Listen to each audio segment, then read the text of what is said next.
కర్నూలు జిల్లా వెల్దుర్తి మండలంలో ఎల్నగరంలో కొన్ని వీధులలో కాలువలు లేక మురుగునీరు రోడ్లపై పారుతోంది. ఇదేనా అభివృద్ధి అంటూ ఆయా వార్డు ప్రజలు ప్రశ్నిస్తున్నారు. మురుగునీరు రోడ్ల మీద పారుతుండడంతో అంటువ్యాధులు ప్రబలే అవకాశం పుష్కలంగా ఉందని, దోమల పెడత ఎక్కువగా ఉండడంతో ప్రజలు తీవ్ర ఇబ్బందులు ఎదుర్కొంటున్నారు. చిన్నారులు, మహిళలు, వృద్ధులు రోడ్లపై నడవాలంటే తీవ్ర అసౌకర్యానికి గురవుతున్నారు. వెంటనే సమస్యను పరిష్కరించాలని కోరుతున్నారు.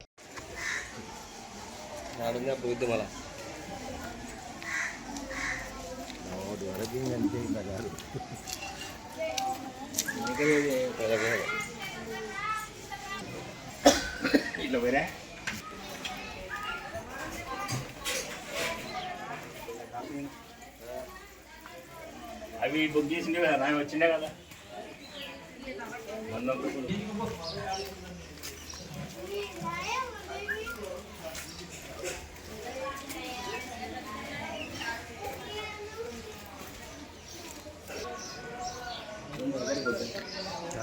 ఇట్లా పోయి ఇట్లా పోవాలా.